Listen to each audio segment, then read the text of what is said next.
on the COVID-19 response. We appreciate you joining us today. Hopefully you can see and hear us. If for some reason you can't or you have some issue with the broadcast, please mention this in chat so we will respond to whatever your needs are. This is our second conversation. We are going to have a break next week, so the 23rd we will not have a session, but we'll start up again on the 30th, and after that it'll probably be weekly for the month of May.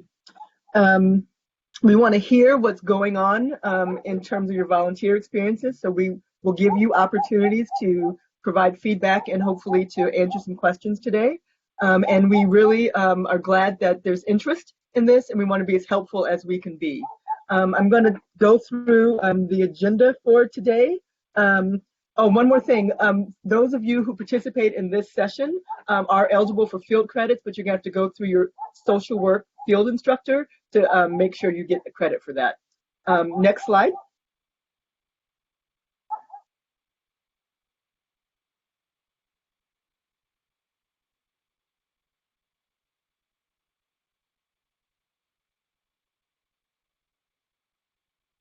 So the first thing on the agenda today is we're here from Dan Fisher from the Field Office of Field Education. I'm talking about requirements for field and to do a question and answer and to answer any concerns or questions or feedback that you need to give field. Then we have special guests from the Ginsberg Center, Sarah and Niraja, who will be talking about their connected community resource and how to manage challenges in entering community and volunteering during these times. And then we'll hear from Aisha again talking about the volunteer list and requirements for volunteering and kind of how we've been doing this for those who weren't on the call last week. And then ideally, we're going to have Dominique Crump coming on at the end to do some self-care. So I think now I will turn it over to Dan. Thanks, Trina. If you can move to the next slide. Great. I'm glad you all were able to join us today. I know we had a similar discussion last week, but we want to get an opportunity to just review some of the things that we talked about last week related to using some of these volunteer opportunities potentially to supplement your field placement experiences while we're engaged in remote activities. The number one thing I think that we want to make sure that we stress is no matter what you choose to do, please consider your health and safety of your family and the people that you're living with, as well as the health and safety of our community as you make decisions of being out and about.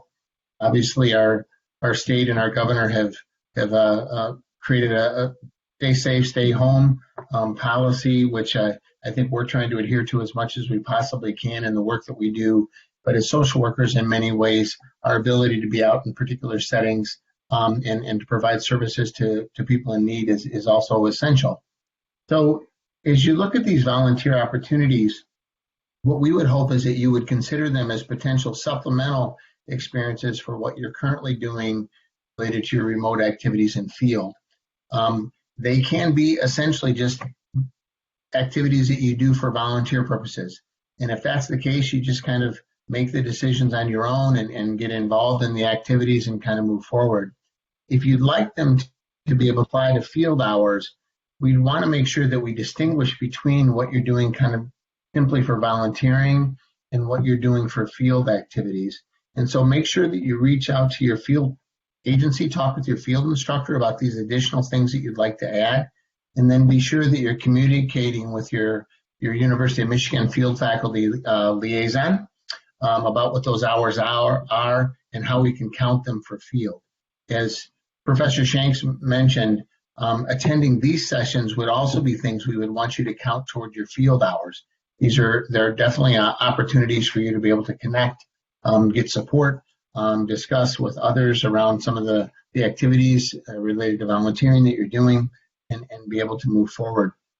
One of the things that I think has been a bit confusing is around the waiver that would be required if you're engaged in on-site field. These should be any activities that you're doing where you're going to the agency or you're going out into the community rather than doing things remotely.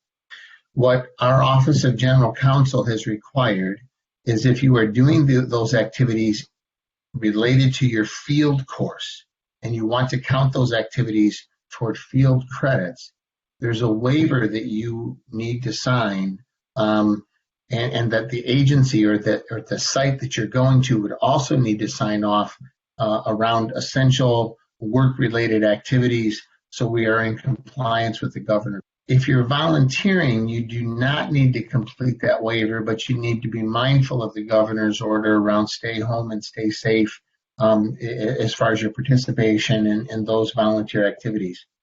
It's a little screwy, I'll admit. It sounds awkward that why could you go and volunteer and not have to sign the waiver, but if you're going and you want to count those hours toward field, it really has to do with the fact that field is a class that we require for you to complete. And right now for that class, what we're really requiring is that those activities that you do for that class be remote. In order for them not to be remote is where the waiver comes into play.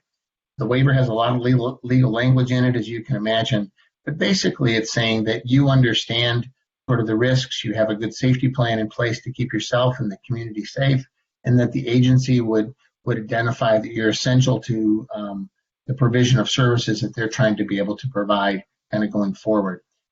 If you choose to do on-site activities and want to count them toward field hours, before you begin engaging in those activities, connect with your field faculty, talk to them about the waiver. They will provide it to you that you can provide to the site that you're working with, and then that can be signed off on. If you have any questions whatsoever, please reach out to your field faculty or out to me, and we'd be happy to try to address them as best we could. Keep in mind, I think from our perspective, we really do want to encourage you to think about health and safety. So not only your own and not only around your loved ones or the people that you're living with, but around health and safety for the community. So thinking about as you engage in these volunteer hours, about safety measures that are in place. I know last week we heard from Charles Williams, one of our MSW and PhD students, who is also a pastor of a church in the Detroit area. They have clear safety measures to protect the community as well as protect the workers that are working within their organization. Those are the things you want to make sure that you're mindful of as you think about these potential volunteer opportunities. So I think that's it for me. I don't see any questions in the chat, but if you do have questions, please feel free to know or connect directly with your field faculty. And again, remember, so you can include these volunteer opportunities as supplemental to your current remote field activities if you wish to do that. If you do wish to do it, make sure you connect with your field faculty in advance to get that kind of shored up. If you just want to be able to volunteer, or if these are things that aren't necessarily related to social work competency development, you're welcome to really do that kind of on your own. We're so pleased that our students have been so responsive to the needs of people in our community and are really reaching out. It really speaks to me that all of you have the mindset and the heart set and the skill set of social workers. And that's what we're trying to develop in our school. So thanks a lot. I have another meeting that I need to get off to, but if you have any questions, please let me know. And Trina, I'll turn things back over to you. Thank you, Dan. Well, first of all, I probably should say my name is Trina Shanks, and I'm Director of Community Engagement at the School of Social Work. And last week, Dan in the field office and then my team, which includes Sonia Harb, Aisha Ghazi Edwin, and Fatima Salman, have been organizing these weekly sessions. We're going to skip 1 week, and then we'll start again in May. And so, again, you feel free to email us if you have suggestions on ways that we could think about community engagement or questions you have. But today, rather than us doing all of the talking, we have special guests. We have two members of the Ginsberg Center. Next slide, please, Fatima. Members of the Ginsberg Center who will be sharing some of their resources around community engagement and can help you think through kind of from their perspective, representing the Ginsberg Center and volunteer opportunities for the whole university of what you might do. So it's my pleasure to introduce Niraja and Sarah from the Ginsberg Center, and I will pass it over to them now because they're going to have a chance to talk to you about the opportunities that are available at Ginsberg. Thank you so much, Trina. And Sarah and I are both really happy to be talking with you all. As as we adjust to a virtual environment, my first thing is like, how many have heard of the Ginsberg Center? So it's much more complicated to do that. I know that in some tools you can do like a hand raise or whatever, but hopefully for some of you, I know some of you, I think all of you have seen at least me. I think I was at the orientation this fall, which seems about 1 million years ago at this point. But very briefly, the Ginsberg Center is a civic and community engagement center. We work, as Trina said, with all over the university, work with partners all over the university. We're really looking to try to connect university partners, that includes faculty, staff, and students, to our community partners in particularly social service sector, so nonprofit agencies, schools, and civic agencies. And what we do, our approach is really we go and talk, and really Sarah's team does this the most, but we go and talk with partners and ask how they are looking to, what are their priorities, and then we come back and try to match them to resources here at the university. We do that in lots of ways, but I'm going to stop talking there. What my role is as the Associate Director for Teaching, Research, and Academic Partnerships. That's a mouthful. I lead out our work with university academic partners, so faculty and staff. Sarah, I'll let you introduce yourself and then I'll keep going. Hi there.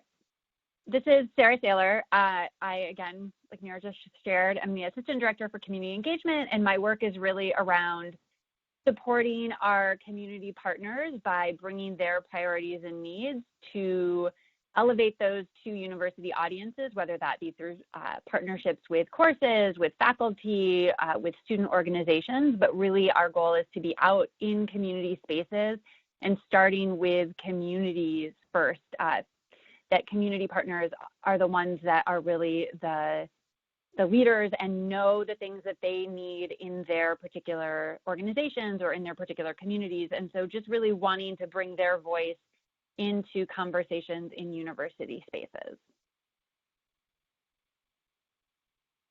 Thanks, Sarah. And I guess I should clarify too, my role is in working with academic partners, as Sarah put so nicely for her role, is to provide support, and that might take the form of providing consultation and workshops and other sessions to help folks think about how they can best design their community engaged research and teaching. But we also offer faculty grants, and we do a lot of trainings with students and faculty in terms of preparing to work with communities. So we decided, because of the limited time in this during this period and the focus of it, we thought we wouldn't go into our typical sort of how do you enter communities, but we wanted to base it off of what interests you. We know that as social work students, you have lots of skills to contribute. I know that many of you are really eager and have already been contributing even in the midst of this crisis. And I think that's a lot of what we've been thinking about is how do you adjust your approach and what have you been really engaging with? So we'd love to do a poll very briefly. So next slide, please, Fatima. And then if you could start the poll, Nikki, that would be really great. I'd love to hear a little bit about what pathways you're currently engaging in or planning to engage in. So there's some options there. So we just love to know, like, what are you doing? So we'd love to hear about that and see how you all are engaging, because we use this sort of pathways model. So I'll talk a little bit more about that afterwards, but first wanted to hear how you're engaging.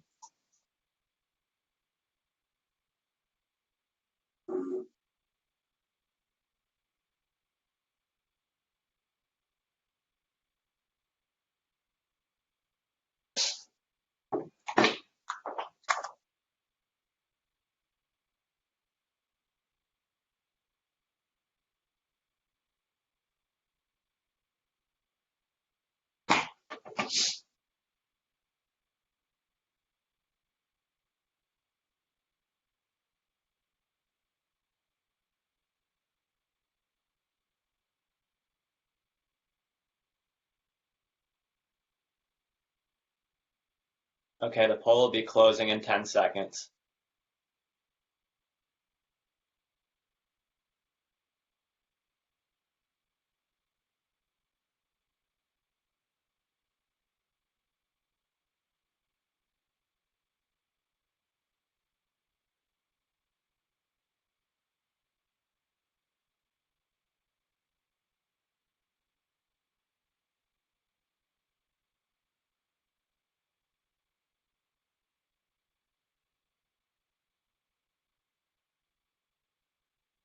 Seems like we're experiencing a delay, so there we go. And Nikki, can I should have asked beforehand, do the poll and let you pick one thing, or could you pick more than one? It's just one vote, I believe. Okay, all right. We probably should have made it a little more flexible if that was possible. That's okay, my bad. Well, at least it gives us an idea. I know some of you mentioned that if you could have picked more than one, you would have. So I almost wish we had a follow-up question, like what would those be? But it at least gives you a sense of, which ones are people really, sort of pulled towards, and it certainly aligns with the field of social work in terms of both direct, the main one being direct service, and then organizing and activism, and then the community-engaged learning and research, and then policy, and there's really nothing in philanthropy and social entrepreneurship. So we thought we'd talk very briefly about these different pathways, and maybe have a little conversation to the extent that we can about how we, what patterns you noticed in the responses, and why that might be. So next slide, please, Fatima.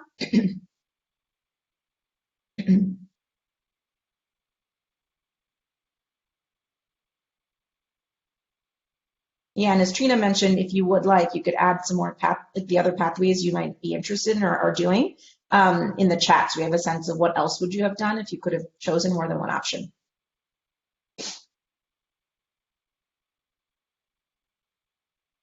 So the first piece, which, again, a lot of you had said that you had done a little bit of this community-engaged learning and research. This is the one I think that certainly fits within the Ginsberg model of, trying to support both curricular and co-curricular and research approaches to community engagement. And so there's lots of reasons why that works really well. There's that partnership, not only with the community partner and the student, but also with the, the faculty member or the support staff that is supporting that. There's lots of ways to do that. So as you think about, as you move forward in your career, what are the ways that you could continue to think about connecting both yourself as a learner, but even potentially as a future instructor? And, what kinds of, and I guess one of the things like I'm thinking about, and it's, is how has that shifted, right? And we'll talk about that next, is how have your engagement shifted in this current climate, right? So I imagine that I actually think the responses in terms of direct service makes sense, because I think a lot of you have been trying to support the community members, in their need currently. And while the classes have continued, there's so much immediate need right now that's taking a lot of precedence. Also with the results, we can see that community organizing and activism, and we'll talk a little bit about that, but that's both, as you pointed, as we know, trying to work with community partners, and I think Sarah will speak to that a little bit, but this idea of that you can, one of the things we're always looking to encourage everyone, not just students, but students and faculty and staff within the university, is how do you partner with things that are already going on? Because there's a lot of interest, and that's even emerged since COVID sort of struck us, to kind of create new opportunities. And I think one of the things we're always trying to work towards, and I think is encouraged within the School of Social Work, is that collective impact model, right? Where you can really work with ongoing efforts rather than trying to create things new, because we know that our partners are really struggling to sort of adjust their practices. They don't have a lot of bandwidth to support new efforts, even though they're being created to support them, right? Hold on, I'm reading some of these responses. And then finally, in terms of the other response was so we talked about, and then direct service, of course, and that makes sense, like they're working directly with organizations. And Sarah will talk a little bit more about how you can connect with, again, ongoing efforts and resources, in addition to what School of Social Work has shared, and how you can use Connected Community in particular to sort of find opportunities that are really aligned with your own interests. I think it's really striking, and I know some of you mentioned in the chat that you would have chosen policy and governance, but one thing we've been thinking a lot about at Ginsberg is what are the ways that you can actually provide. So sometimes with policy and governance, we tend to feel like, I'm not going to be, I'm not an elected official, so that's not I can't, beyond voting, and voting is really, really important, but what else could I do? And so one of the things, other than registering to vote if you're eligible and encouraging others to register and vote, is, things like right now, the census, for example, has been extended, right? So even though April 1st was Census Day, because of current circumstances, you were actually able to continue to submit information through August 14th. So there's lots of opportunities to actually both combine your interest in organizing and direct service to try to get and encourage others to actually organize to try to get more people, who are especially underrepresented folks, to fill out the census. So those are ways that we can get people to actually be represented. And then also, in addition, thinking about ways that we can actually influence policy, and that can be as low stakes as writing an email to your elected official, right? It could be at city council, it could be your state representative, it could be your governor on up, right? It doesn't have to, sometimes the visibility of this work is often at the national level, but there's actually lots of ways to make change at the local level. So encouraging you to think about how do you stay informed and how do you continue to be informed. So right now there's a candidate forum for city council that was just this week. And so those are definitely live on the Ann Arbor City Council website, and encourage you to check those out because those are what end up influencing our sort of day-to-day life in ways that are even beyond the federal and state level, though those are obviously right now particularly pressing.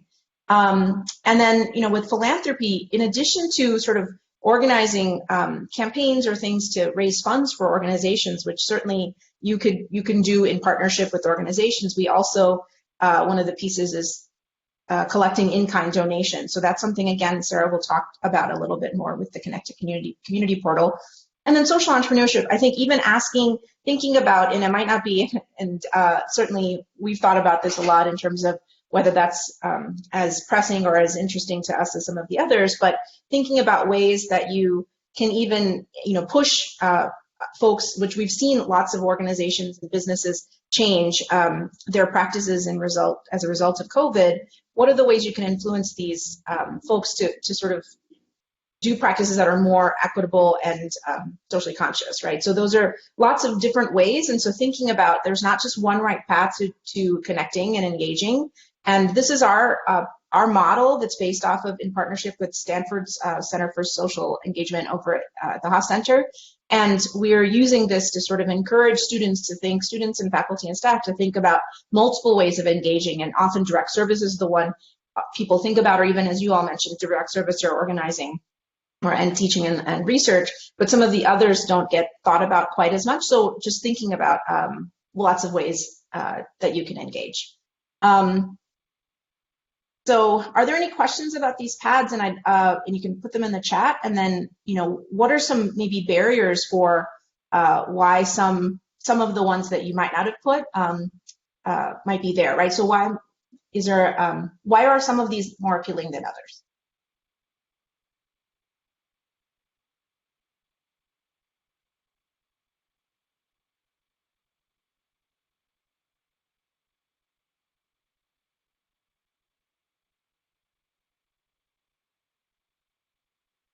And I see that some of you have been working on grant writing, which is great. So that's, both in terms of helping on the sort of philanthropy side for a particular organization and being responsive to those particular needs.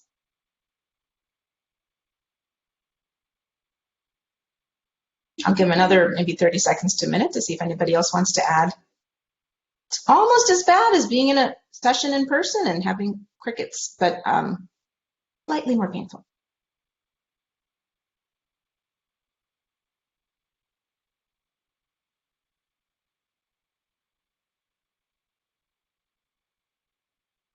All right. So Sarah, I think this might be the opportunity for you to start talking a little bit more. So maybe we can do next slide and shift to Sarah. All right. All right. So I apologize for not being able to sync my picture to my phone here. Having some technical challenges where my internet is going out, and so didn't want to lose you all altogether. So I want to talk to you all today about our Connect to Community portal.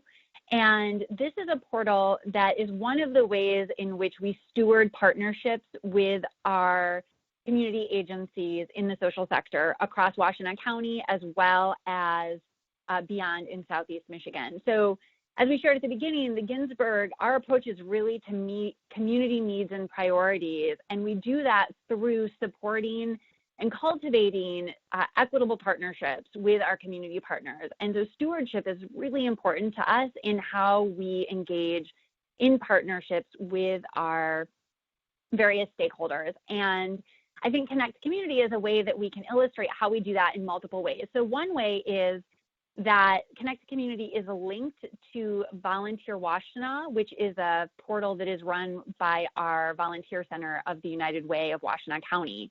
And so we worked really hard to make it so that our volunteer managers in our community are able to put in their volunteer opportunities just one time, and then that is shared with our portal. And then we also have a relationship with Eastern Michigan, and they are able to share their information. They're able to get that information as well from the United Way. And so this is a great illustration of how we have worked to steward these relationships with the United Way and with Eastern. And so then when this happens, the crisis happens, we already have some of the infrastructure in place. Sorry, my coworkers are getting excited here in the background. So our Connect to Community portal is in collaboration with United Way, but also our community partners who are outside of Washtenaw County are also able to add their opportunities to our system. So folks in Detroit, Southfield, across Southeast Michigan also can put their information into the portal, and anyone at the University of Michigan who can use their credentials to log into the portal is able to access it. So what you're seeing on the screen here is a snapshot of what the front page looks like if you log in. And then also you can see that we have created a special volunteer response section for the coronavirus crisis. So this has allowed partners the opportunity for us to flag things that they need in real time right now that are related to the crisis, as well as we created a remote engagement project opportunity section for people who these are projects that may be related to the crisis or might not be, but that people can do from home in a virtual way. And so wanting to point this out, just that this is, that this was an infrastructure we've had in place, and we were able to quickly pivot as the crisis emerged to then use this to help get the word out about what our partners, what their needs are and what they're hearing, what they want people to know about in the community. And I think in some of our community conversations that I've been having with partners and other people on our team have been having, that is then going to be demonstrated when you see the types of requests that are in the portal, is really around, meeting the basic needs of their clients, their consumers, the young people that they serve, that this is a really big across the different sectors, whether they're working in the aging population or with young people, that meeting basic needs is a huge challenge right now for our partners. Social isolation is something that partners are really trying to think around and wrap their heads around as this continues to unfold. How are we checking in with community members who are not able to leave, even if when the shelter in place order is lifted? There are going to be a lot of people in our community that still are not going to be feeling safe about leaving their homes. And so how do we continue to create connection with them, which was an issue that was happening even before this crisis, that social isolation is a huge challenge for many in our community. And then also issues around educational equity. And so want to point out that the things in the portal that are related to the crisis are going to be in there, but then also as we continue to emerge and this unfolds, I think partners are going to continue to have needs that are going to be a result of the things that have been happening in our community. So if you want to go ahead and flip to the next slide, I can show you a little bit about, if you click into the portal, what you're going to see. So this is an example of some of the opportunities that have been flagged as a COVID-19 need. And so to Nirja's point around the different types of pathways, you can see in here that there are things around philanthropy, right? So helping to fundraise, how do you get people to engage both maybe through direct donations, but also through in-kind support. So we know, Michigan Medicine has been doing a big call for both protective gear, as well as they're working in collaboration with food gatherers to get donations directly, in-kind donations to their site. And so that's an example of a pathway of helping to mobilize around that particular issue. And then there's some direct service things on here. Delivering food is really big, again, back to that social isolation and the challenges of getting nutrition. are continuing to unfold in our community. And I've been on several calls where people are really concerned about how this is going to be able to be continued, especially right now. People are really excited and eager to volunteer, especially if they are perhaps not able to go to their physical workplace or have been laid off. They have that time, but as the stay-at-home order is lifted and people do transition back to work, our community partners are really concerned about how are they going to be able to continue to meet these needs of our most vulnerable community members. And so I think that's something important to just pay attention to in there. Again, these are needs that are not just going to end on April 30th, but they're going to be ongoing as the situation continues to unfold. And so wanted to point that these are some of the different examples of what our partners are putting into the portal. And then if you want to go ahead and go to the next slide, that would be great.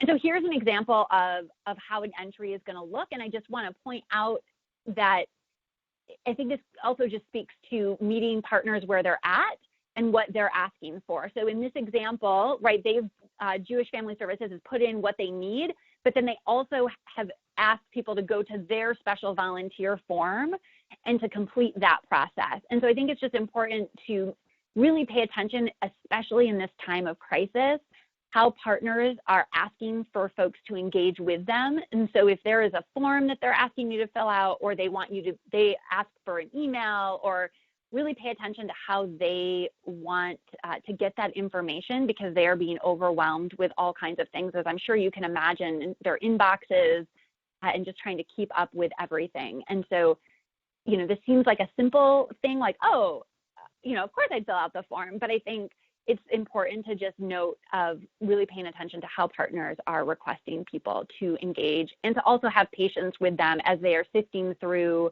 lots of different requests and needs, that it might take them a little bit to get back with you. And so having that patience will be really important. And so I also want to point out that these are, again, sort of right now in the crisis moment opportunities. But we also are continuing to build up our remote project options. And so partners are thinking about, oh, well, they might have projects in the pipeline that they're going to transition to being remote. And so they will continue to update Connect to Community with those types of projects as well. And if we can flip to the next slide.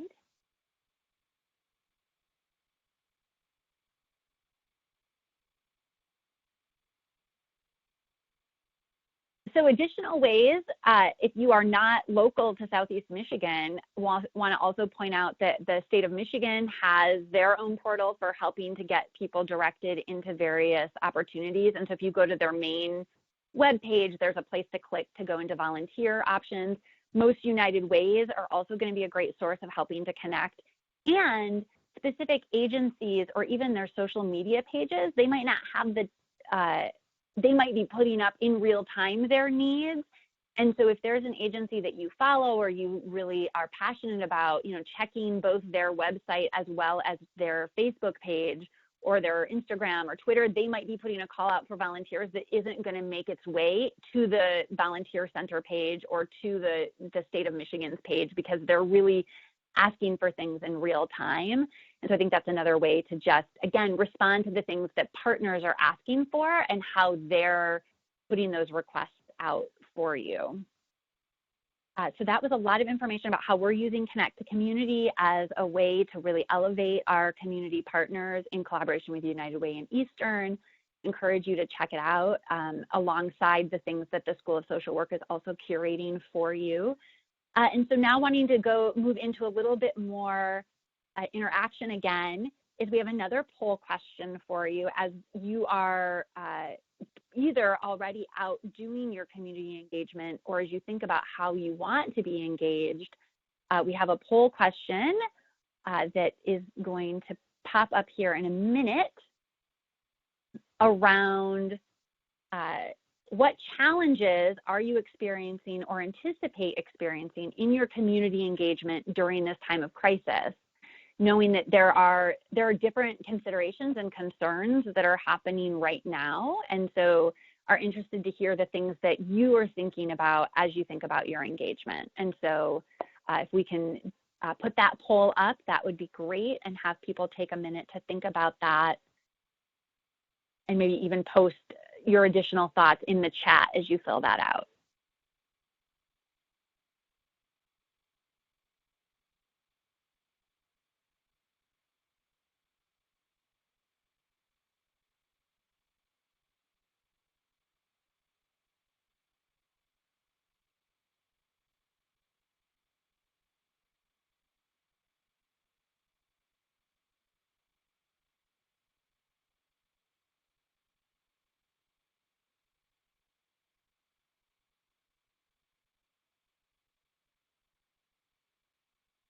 Fatima, if we could also flip to the next slide too.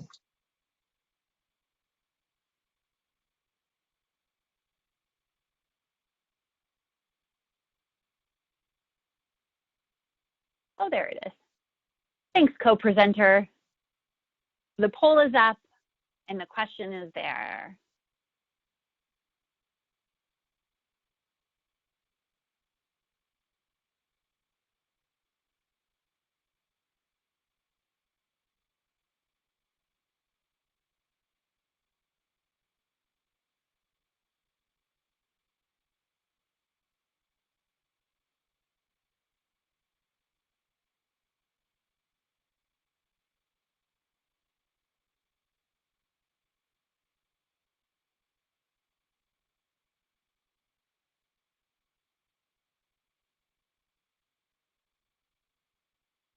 And as people continue to fill out this poll, if people want to add into the chat, maybe the specific, I'm seeing a lot of people having health and safety concerns pop up.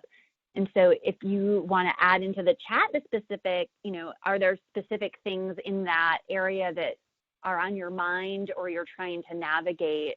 Would be really interested in hearing that, as well as I think any of the other ones too around, people thinking about finding connection with clients and maybe the challenges that are coming up for you around that. So would encourage folks to use the chat to expand a little bit on your response, and then we'll give it a few more seconds and can. The poll will be closing in 10 seconds. And also, if there are additional questions that you have that are concerns that maybe just weren't represented, because we didn't want the poll to be about, twice as long. So.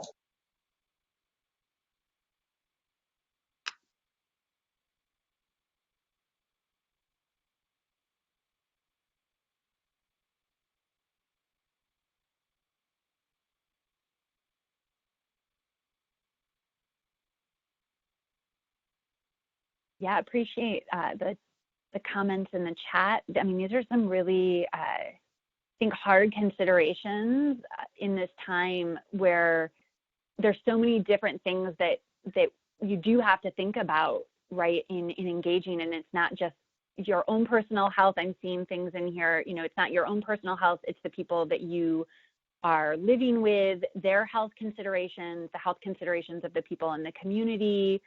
And that there's lots of different thinking that comes up in this space, and so appreciate the additional comments here.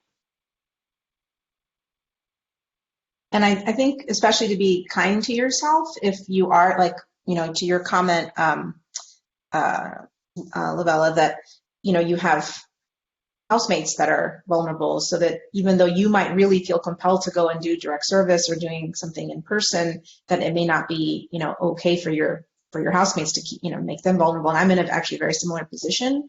And I think that sense of tension we have, that we're not doing enough because we're not there, because that immediacy of being in person with others can be really powerful, and it's different to do it remotely, right? That's what we're finding as we're all remote and losing that personal connection. And so I think just to be kind to yourself, that the work that we've heard, that Sarah was sharing, the kinds of support that our partners need, there's a lot of remote work that can be done that is actually directly beneficial to our partners, and they need that help too. So to sort of help yourself recognize that can still be valuable. Great.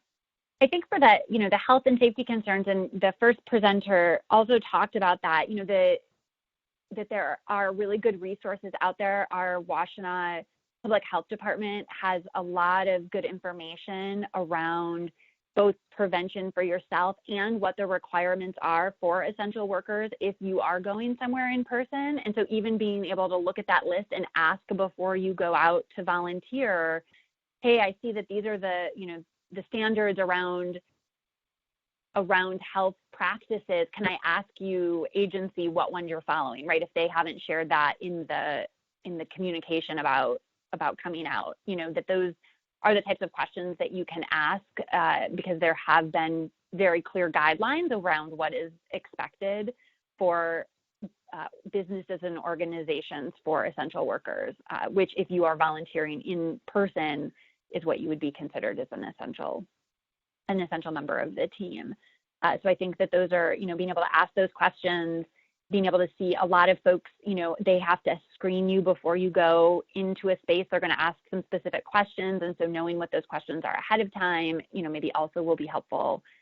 And, I think another thing, again, as we continue to move through this crisis, that there will be more, I think, ways to engage in very either limited contact ways. I know a lot of the folks that are doing food delivery have figured out very specific ways, of how to make it limited touch. They're having fewer deliveries, again, to help reduce the amount of touch points. So they're having frozen meals so that their volunteers only have to go out, maybe twice a week to deliver things, and then the clients can put their meals into the freezer. And so they've really changed a lot of their protocols around how to do pretty much all of the direct service that is required. And so again, I think just knowing the types of questions to ask will be really important to for your own safety, to understand how they are working to keep you safe as well. And I also see that, so that's, I think that one's a big one. And so that also was evident on the poll, 45% of the folks, are really thinking around their health and safety. Another one on here too is, another high one is around, finding a good fit between your interest and community needs. And would be interested to hear maybe in the chat, like how people are navigating that or thinking about, the skill sets that you're bringing as social work students and how you see those playing out in your engagement.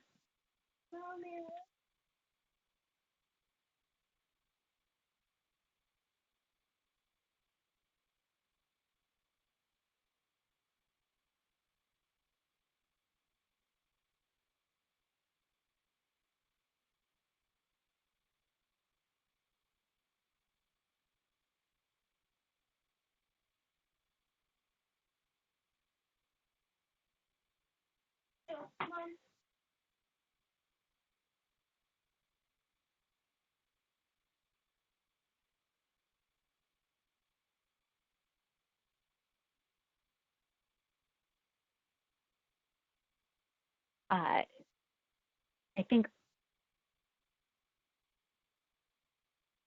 think there's a lot to be thinking about. I see somebody wrote. Great.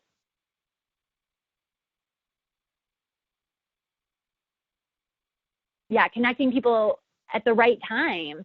Somebody, Trina put that on there. Yeah, thanks. Of finding the right, your skills to match at the right time with, again, people are responding in crisis, and so are already strapped and maybe don't have the time for the onboarding, which I think was something else that showed up in the poll around being worried about limited training and onboarding, that really there's expectations to kind of just jump right in. And so if those skill sets and interests don't match, that's a lot harder to jump into something that is unfamiliar to you, for sure. And, agencies maybe wouldn't, I think the concern around supervision and support, this again is very different because it is crisis and often the things need to be responded to quickly. And so you might not have the same amount of support and training or even understanding of the community context in which you are going into. We can hit the next slide, would be great.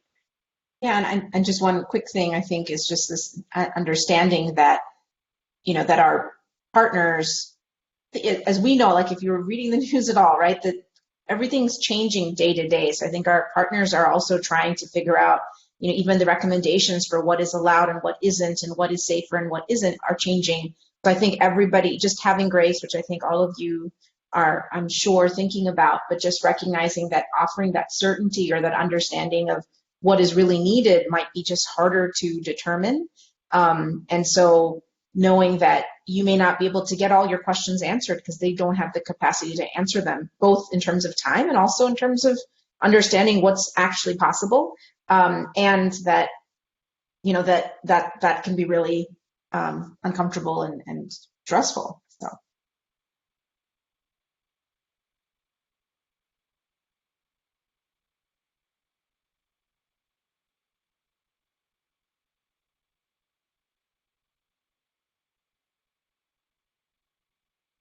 I want to give folks, if there are questions about Ginsberg or Connect to Community or our approach overall to supporting our partners during this time, would offer the opportunity if anyone wants to toss that into the chat and we can respond to it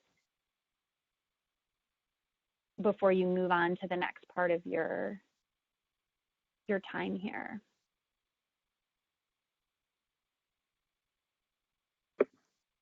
And Trina, I share your concern about, I appreciate that, this, like Lavelle, you offered to provide support for kids. I know that, as a parent, I think about, well, how do I do that? Like, we're not supposed to be interacting. So, I think it's hard to do that in person as much as I think some parents would be more than grateful for this extra support, right? So I think, Sarah, I was actually wondering if there have been requests from community partners around sort of virtual support, which is still not ideal, but, ways to engage. It's different to stick a kid on a video than it is to like engage with someone and have them do, games with them, like, like I've done with my own children. So, whatever, virtually, but, so wondering if there's been more interest in that. It might be right now just more urgent in health support, but anyway, just curious. Yeah, I think one of the things that some of our partners are doing is they're putting together kits. And, so Community Action Network has worked with folks to put together some really great, like hands-on, simple art kits for folks to be able to, when they come get their food distribution, they're also able to now have art supplies and have some simple activities that they can do. Another one of our community partners, Blackman Reads, is having folks donate books through their organization, and then they are delivering those again as part of the food distribution to Ypsi Community Schools to make sure that kids have reading materials. Some of our partners that are working with seniors are really trying to think about how to do maybe webinars or other types of engagement, because many of their seniors, that's how they would come and have, lunch together, and then they would hear a speaker. And so that was a great way to connect with people. And now they're not they don't have that connection both with their peers and the sort of the mental stimulation that comes with maybe a speaker or learning. And so they're trying to think about, like, how do we get this information to people that's not just here's a link to a YouTube video, because some of it is still that interaction. And so I think as that there are emerging ways that will continue to unfold about how people can be creative in connecting in ways that are safe, that maybe use technology in new or different ways, but then also are challenging because many of our community members, who don't have access to technology or the internet doesn't even get to where they live in more remote places, some of those ways also aren't going to work for them. So I think that there are so many different considerations as we continue to move through this time.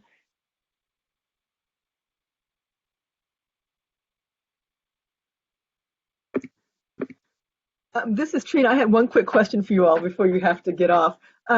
People have all of these ideas about community engagement, or maybe at their field sites there's a need. If someone sends an opportunity directly to you, is that a way to put it on Connect Community? Or do you want to work directly with like agency heads? Just how do you think communicating opportunities back and forth for you all might be done? Yeah, that's a great question. So if you all are working in organizations already, they might already have a Connect to Community or a volunteer. So if they are Washtenaw County, it would be on Volunteer Washtenaw profile.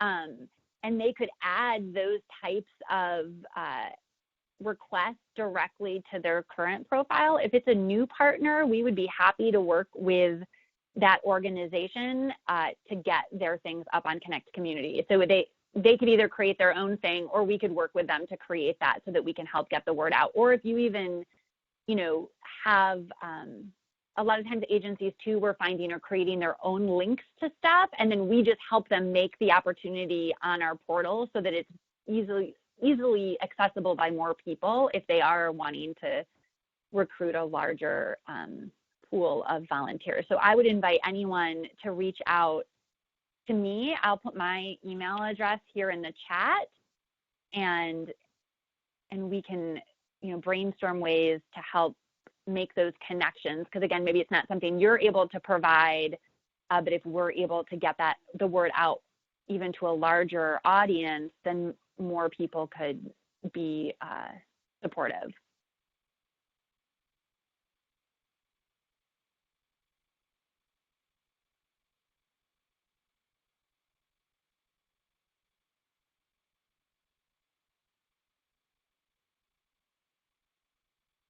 And so I just really appreciate that you all are thinking about these things, that I appreciate the School of Social Work for organizing this session and inviting Ginsberg to be a part of it, to share the work that we're doing and to continue our collaboration with community partners. And you all is really exciting, and invite you to reach out if you have further questions about the things that we shared here today, or have ideas about how we could be using our Connect to Community portal in creative and new ways. This is also, we've also expanded the ways in which we're even using the portal in terms of just thinking of traditional like direct service, that we can really think beyond that, and how do we help people think about advocacy as, again, a way to engage right now, or think about philanthropy as a way to engage. And so, would invite anyone who wants to further that conversation to reach out. Nirja, do you have anything else you want to round us out with here? No, you said that really nicely. Just please know that we're, we would love to work with you and support, both School of Social Work and you as the students specifically. And so if there are questions you have, please feel free to reach out, and I'll put my email in the chat as well. Okay, well, this is Aisha, and I want to thank you, Nirja and Sarah, for that wonderful presentation and for sharing the Connect to Community opportunities and resource lists with us. And Fatima, if you could go on to the next slide, I will talk a little bit about the Engage Detroit opportunities and requirements. So, I want to emphasize that the list of opportunities on Connect to Community can also potentially count for field credit, but just like opportunities on the Engage list, you'll have to get approval from your field faculty instructor. So Connect to Community, I encourage you guys to go check it out. It has just a whole expansive list of resources of different ways that you can help out.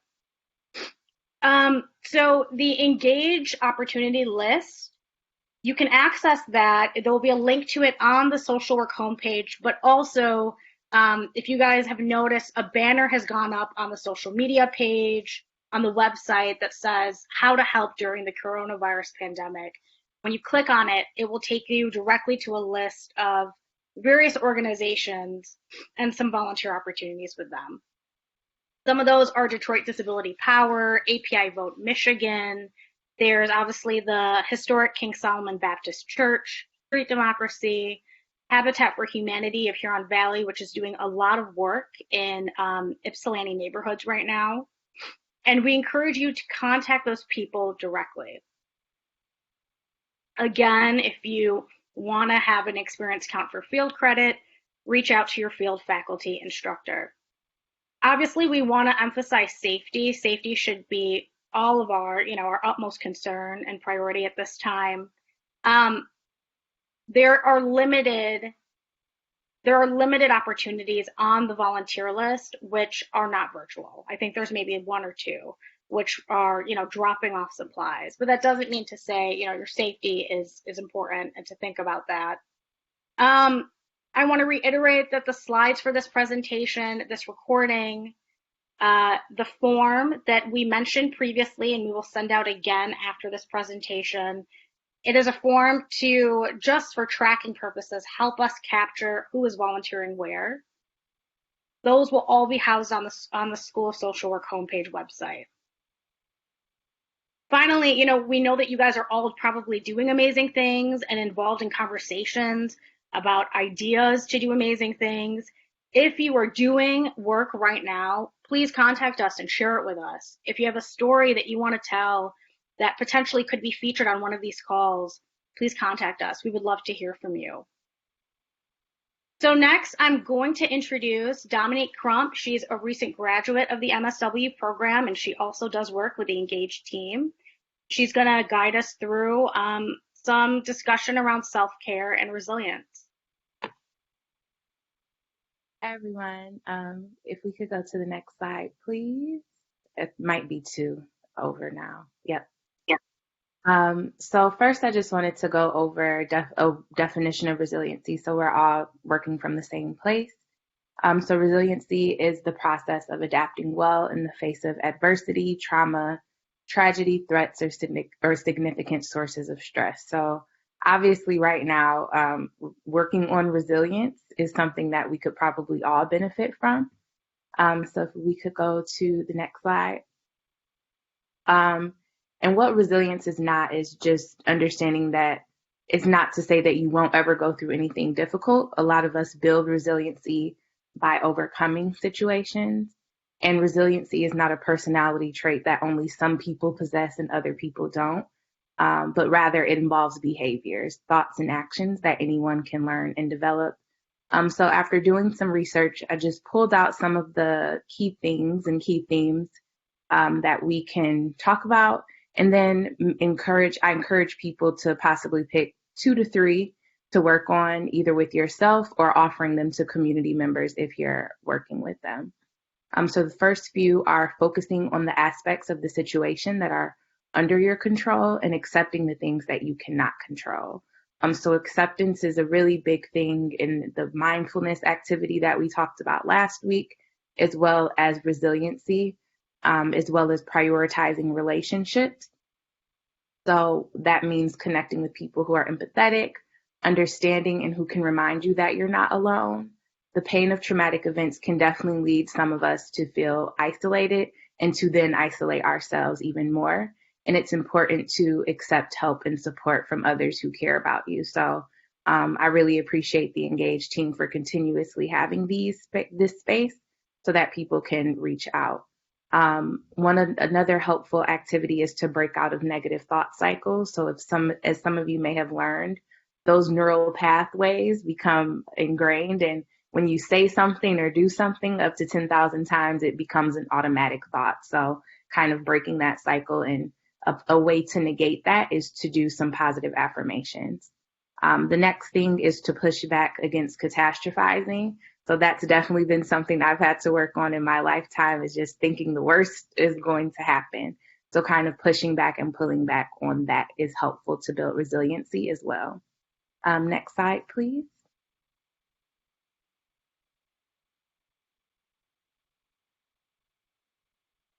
So these next group of things is to make realistic plans and take steps to carry them out. So that might look like breaking things down little by little, having a positive view of yourself and confidence in your strengths and abilities. So something that is really helpful is to kind of step away from comparing ourselves to what other people are doing and really focusing on what we're good at as individuals. Communicating with others and problem solving is helpful to build resilience, as well as managing strong feelings and impulses. So that again goes back to what we talked about last week with mindfulness. and doing some of that emotional regulation. Joining groups are also helpful in building resilience as well. Next slide, please. These last few are talking about taking care of your mental and physical health. So whether that be just taking a few moments of your day to do some thoughtful breathing, taking a walk outside if you're not comfortable walking outside, just taking some time to do some movement in your house, practice mindfulness, finding purpose. So that might look like helping others or really digging into the things that are important to you. And we talked about this earlier, breaking problems down into manageable pieces. And then lastly, seeking help. So as social workers, a lot of time we're put in positions to help others. It's also important that we seek help that we give out as well, because none of us can pour from an empty cup. And I'll probably say that every week. So again, these will be on the slideshow that is provided to you all. And that's all I have. Thank you. Thanks, Dominique. We appreciate you. And next slide, please, Fatima. As I've mentioned a couple of times already, we will not have a session next week, April 23rd. One, the semester's ending and we'll give everybody a little break. But then secondly, we want to come back with a slightly different focus on April 30th. I'll announce in a second our guest speaker that's going to be on April 30th, which I think will be great, and hopefully you will be able to participate the week after next. And then once we have that return on April 30th, we plan to meet every Thursday in May as needed. And so what will happen, everybody's on this call will probably get reminded about the upcoming calls, but the school will send out an RSVP link right before the 30th event. All of these webinars are being recorded. So if you go to the School of Social Work webpage, there's a banner about responses. Also on our community engagement webpage, these webinars, these sessions will be recorded. So if you ever have to miss one, you can go back and see them. There's been a lot of things in the chat about summarizing some of the ideas that have been given in the chat.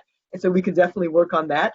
Looking at all of the resources and ideas and links and emails and information that was put in the chat, we can summarize those and share those on our webpage and maybe give to PR team and put on the banner as well. Again, if you want to email us as the community engagement team, sswcommunityengagement@umesh.edu, about the work you're doing, about questions you might have. If you want an opportunity to be highlighted or something that's being done well to be highlighted on this future webinars, please make those suggestions. We're open.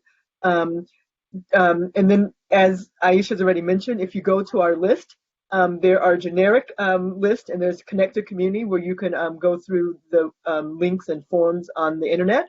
But there are also some where you can contact emails directly if you're interested in volunteering. And again, if you want field credit, you have to talk to your School of Social Work field instructor to get that done. So next slide, I get a chance to talk to you about what's going to happen on April 30th.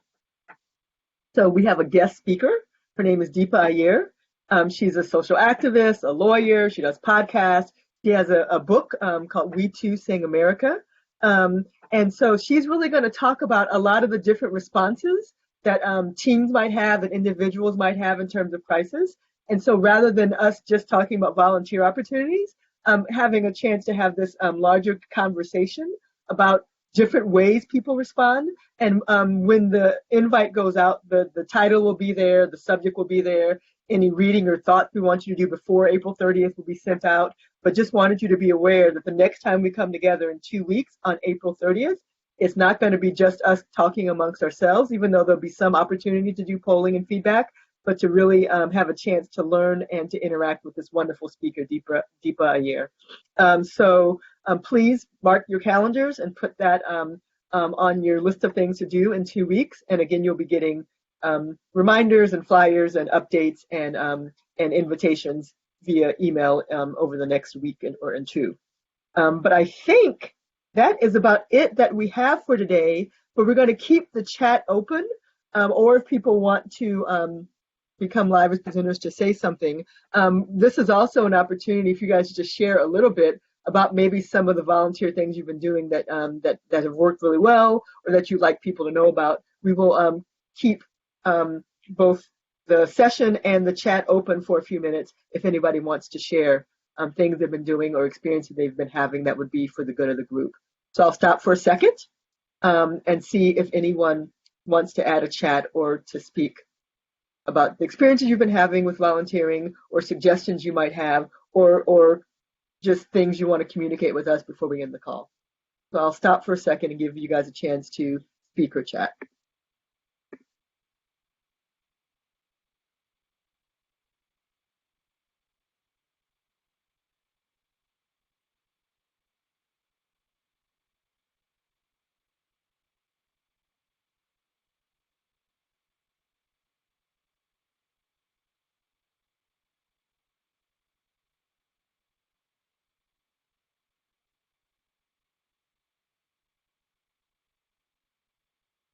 Okay, my team will be sticking around for a few minutes more to monitor the chat, so feel free to add anything if you want. Again, okay.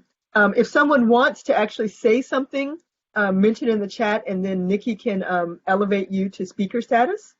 And Lavella, if you want to, please, Nikki, if you can raise Lavella to speaker status. But as we're waiting for that to happen, hopefully, I'd like to just again remind you guys of the speaker that's coming on the 30th. So please keep an eye open for that.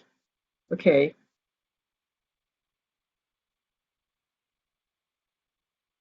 Cool, Lavella, you should have a request now. If you accept it, you should be able to present.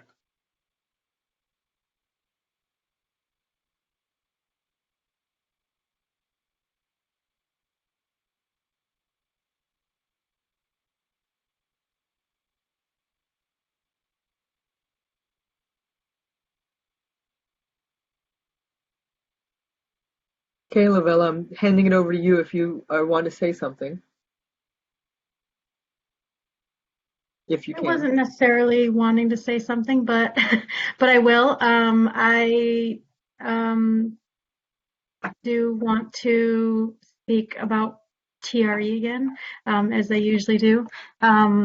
It's been helpful for a lot of people. I've been doing sort of these mini surveys. It's not an IRB approved research project, but I've been just having people fill out a little form before and after.